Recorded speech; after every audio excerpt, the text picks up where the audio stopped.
মিশর এক রহস্যঘেরা দেশ, যেখানে ইতিহাসের পাতায় লেখা আছে অগণিত গল্প।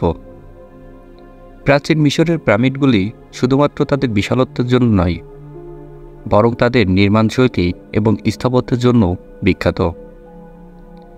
আজ আমরা ঘুরে দেখব মিশরের পিরামিডের জগৎ এবং জানব তাদের গোপন রহস্য।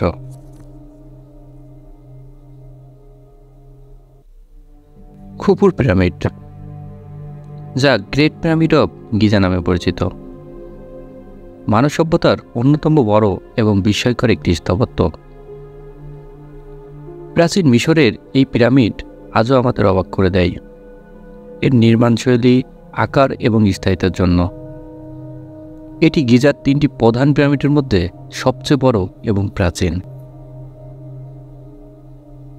প্রায় 4500 বছর পূর্বে, খ্রিস্টপূর্ব 2600 সালের দিকে ফারাও খুফু এই বিশাল পিরামিডটি নির্মাণ করেছিলেন। এটি ছিল তার সমাধিস্থল। প্রায় 138 মিটার উঁচু এই পিরামিডের ভিতরে ছিল বিভিন্ন কক্ষ এবং চেম্বার, যার মধ্যে রয়েছে ফারাওয়ের জন্য মূল সমাধিক্ষেত্র। এই পিরামিডটি তৈরি করতে প্রায় 23 লক্ষ পাথরের ব্লক ব্যবহার করা হয়েছিল। প্রত্যেকটি ব্লক প্রায় 2 থেকে 15 টন পর্যন্ত ওজন ছিল।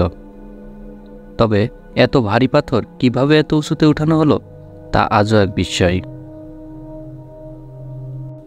পিরামিড নির্মাণের পদ্ধতি নিয়ে নানা তথ্য রয়েছে। কেউ বলেন লক্ষ লক্ষ কৃতদাস দিয়ে এসব পিরামিড তৈরি করা হয়েছিল। আবার কেউ বলেন বিশেষ প্রশিক্ষিত নির্মাণকারীরা পিরামিড নির্মাণের জন্য নিয়োজিত ছিলেন। কিছু বিজ্ঞানী মনে করেন গিজার পিরামিডগুলো তৈরি করা হয়েছিল র্যাম্প এবং পুলি ব্যবহারের মাধ্যমে। তবে এ নিয়ে বিতর্কের শেষ নাই। পিরামিড শুধু একটি সমাধি নয়, বরং এটি প্রাচীন মিশরীয় সভ্যতার সাংস্কৃতিক, ধর্মীয় ও প্রযুক্তিগত উৎকর্ষতার প্রতীক।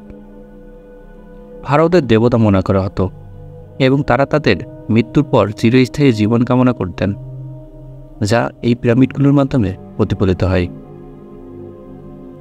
মিশরের পিরামিড শুধু প্রাচীন স্থাপত্যের নিদর্শন নয়, বরং এটি মানবজাতির অদম্য ইচ্ছাশক্তির প্রতীক। এক একটি পাথরের স্তরে স্তরে লুকিয়ে আছে হাজার বছরের ইতিহাস, যা এখনও আমাদের মুগ্ধ করে রাখে।